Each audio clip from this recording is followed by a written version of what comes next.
정직하게 살면 손해보는 세상이라는 말 한 번쯤 들어보셨죠? 아니, 어쩌면 그런 마음을 직접 느껴본 적도 있으실 거예요. 열심히 원칙대로 성실하게 정직하게 살아가는데 돌아오는 건 박한 대우와 억울한 상황뿐이라면 과연 우리가 바르게 살아가는 게 의미가 있을까 하는 의문이 드는 것도 자연스러워요. 눈앞에서 편법을 쓰는 사람들이 더 빨리 성공하고 거짓말을 해도 큰소리치며 사는 사람들이 오히려 인정을 받는 현실, 성실한 사람이 더 많이 일하고도 적은 보상을 받고 정직한 말 한마디에 관계가 틀어지는 세상, 그런 현실을 보면 마음이 쿡쿡 아프기도 하고 자꾸만 의욕이 꺾이기도 하죠. 하지만 오늘 영상에서는 그 현실을 그냥 탓하기보다 우리가 왜 그런 생각을 하게 되었는지, 어떤 구조 속에서 그런 불합리가 반복되는지, 그리고 그 안에서 우리가 놓치지 말아야 할 중심은 무엇인지를 천천히 풀어보려고 해요. 정직함이 때로 손해처럼 느껴지는 이유, 그리고 그럼에도 불구하고 정직하게 살아야 하는 이유, 우리 함께 깊이 있게 나눠볼까요? 지금부터 바르게 살아간다는 게 왜 이렇게 어렵게 느껴지는지, 그리고 그 안에서 우리가 붙잡아야 할 가치가 무엇인지 10가지 이야기로 차근차근 함께 풀어가 볼게요. 첫째, 정직한 사람일수록 불이익을 감수하게 될 때. 정직하게 말하고 행동하고 책임을 다했는데 오히려 손해를 보는 순간 사람들은 마음속 깊이 상처를 입어요. 특히 그 손해가 반복될수록 이 세상은 솔직하면 안 되는 곳인가? 라는 무거운 회의감이 자리 잡게 되죠. 예를 들어 회사에서 문제를 회피하지 않고 정직하게 보고했더니 혼자만 질책을 받거나 팀 분위기를 깼다는 이유로 외면당하는 경우가 있어요. 또 하나는 거래나 계약에서 솔직하게 조건을 말했더니 오히려 다른 사람에게 일을 뺏긴 경험도 있죠. 그리고 마지막으로는 친구나 가족에게 진심을 담아 조언했는데 그게 오해가 돼서 관계가 멀어지는 일도 흔해요. 그래서 바람직한 방법은 정직함의 기준을 즉각적인 보상이 아니라 나 자신에 대한 믿음으로 옮기는 거예요. 지금 당장은 손해처럼 보여도 그 정직함은 언젠가 꼭 신뢰라는 자산으로 돌아오거든요. 그리고 정직한 말과 행동에도 지혜가 필요하다는 걸 기억해야 해요. 진실을 말하되 상대가 받아들일 수 있도록 배려하고 표현하는 것도 중요한 능력이에요. 둘째, 정직함이 오히려 기회를 막을 때. 세상은 때로 눈치 빠른 사람을 더 선호하고 말 잘하고 포장 잘하는 사람에게 기회를 먼저 주기도 해요. 그 과정에서 정직하게 말하고 조심스럽게 접근하는 사람은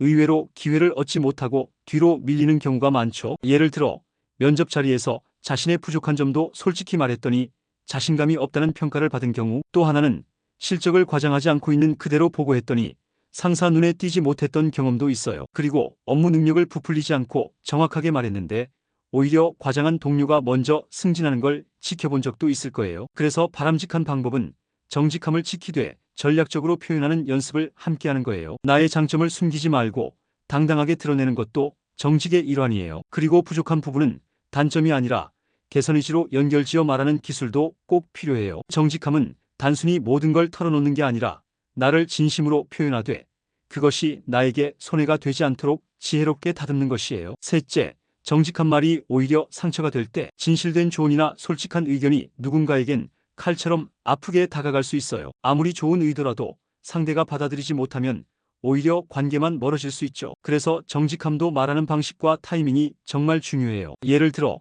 친구의 고민을 듣고 현실적인 조언을 했더니 넌 내 편이 아니야 라는 반응을 받은 적 있으실 거예요. 또 하나는 회의 자리에서 문제점을 정직하게 지적했더니 팀 분위기를 망쳤다는 오해를 받은 경우도 있죠. 또는 가족끼리 진심을 전했는데 그게 잔소리처럼 들려 다툼이 생기기도 해요. 그래서 바람직한 방법은 정직한 말도 따뜻한 톤과 공감 어린 표현으로 전달하는 연습을 하는 거예요. 진심이 전달되려면 감정이 앞서기보단 배려가 먼저여야 하니까요. 정직은 무조건 다 말하는 것이 아니라 상대를 위한 방식으로 말하는 것일 수도 있어요. 넷째, 정직함이 평가받지 못할 때. 정직하게 일하고도 결과가 드러나지 않거나 누군가 대신 그 공을 가로채버릴 때 그 허탈감은 이루 말할 수 없어요. 인정받지 못하는 정직함은 사람을 지치게 하죠. 예를 들어 프로젝트를 묵묵히 뒷받침했는데도 최종 발표는 다른 사람이 맡고 칭찬도 가져간 경우, 또 뒤에서 수고했지만 표면에 드러나지 않아 성과가 기록되지 않는 경우도 있어요. 그리고 원칙대로 처리했지만 융통성 없다는 평가를 들으며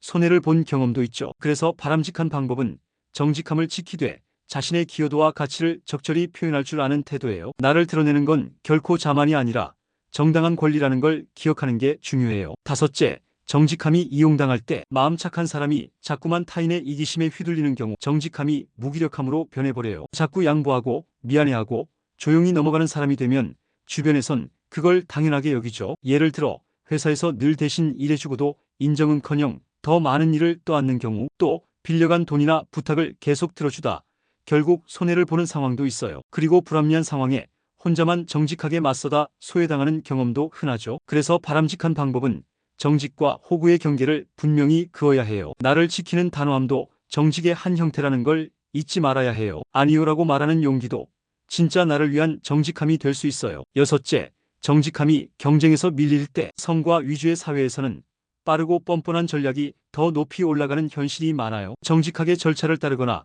정해진 룰을 지키는 사람은 오히려 뒤처진다는 느낌이 들기도 하죠. 예를 들어 공정하게 진행한 프로젝트가 비정상적 로비나 친분으로 인해 탈락된 경우, 또 법적 기준을 지켰지만 시장에서 눈 감고 넘어간 업체들이 이득을 챙기는 경우도 있어요. 그리고 승진이나 평가에서 규정은 따랐지만 정실 인사에 밀리는 상황도 존재하죠. 그래서 바람직한 방법은 정직을 포기하지 않되 시대의 흐름과 전략을 함께 고민하는 거예요. 원칙은 지키되 유연한 사고로 접근하고 내가 할 수 있는 최대한의 정당한 경쟁력을 기르는 것이 필요해요. 일곱째, 정직함이 사회 전체에서 조롱받을 때. 뉴스나 인터넷을 보다 보면 정직한 사람을 바보 취급하거나 원칙을 지키는 사람을 오히려 비웃는 분위기를 느낄 때가 있어요. 그럴 때면 나는 왜 이렇게 어렵게 살고 있지?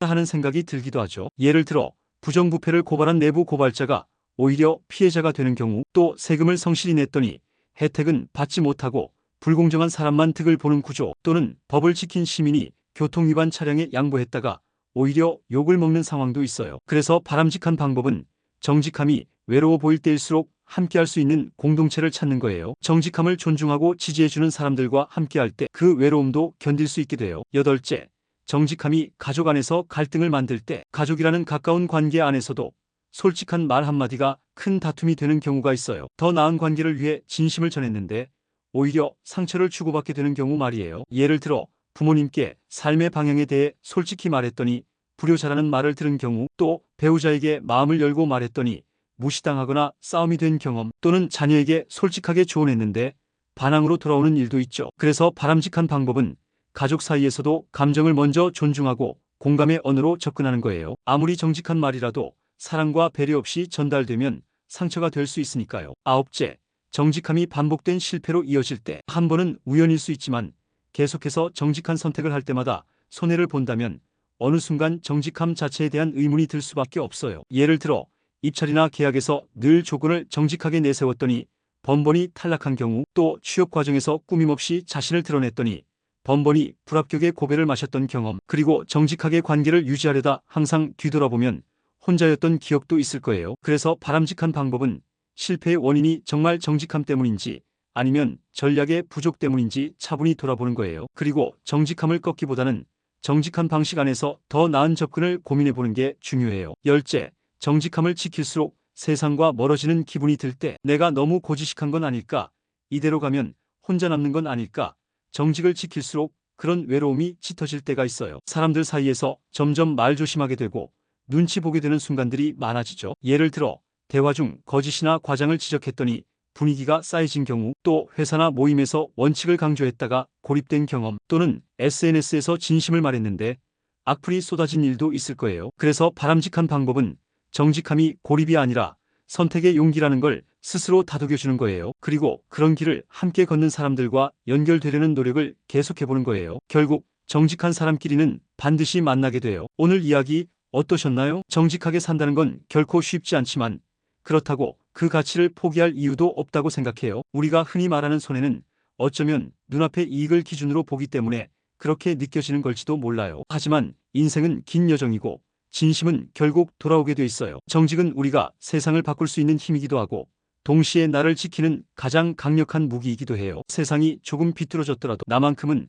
곱게 살아보자는 마음이 결국 내 삶을 건강하게 만들어줄 거예요. 때론 외롭고 속상할 수 있어요. 하지만 그 정직함이 쌓여 만들어지는 신뢰와 평온함은 어떤 재산보다도 소중한 거예요. 그리고 하나 더 말씀드리고 싶어요. 정직하게 살아간다는 건 누군가를 이기기 위해서가 아니라 나 자신과의 약속을 지키기 위한 일이에요. 남들이 알아주지 않더라도 나는 내가 어떤 사람인지 알잖아요. 그 자부심 하나면 충분할 때도 있어요. 그러니 남들과 비교하며 초조해하지 마시고 나의 길을 믿고 한 걸음씩 걸어가셨으면 좋겠어요. 정직한 삶이 늘 눈에 띄는 성공은 아니지만 그 안에 담긴 평안과 일관성은 어느 누구도 흉내낼 수 없는 삶의 깊이예요. 그리고 그런 삶을 선택한 당신이 결국엔 누구보다 단단하고 존경받는 사람이 될 거라고 저는 믿어요. 오늘 영상도 함께 해주셔서 감사합니다. 참고로 노우지의 채널에 멤버십 기능이 생겼어요. 관심 있으신 분들은 가입 버튼을 눌러보시면 자세한 내용을 확인하실 수 있습니다. 앞으로도 좋은 이야기로 찾아뵐게요.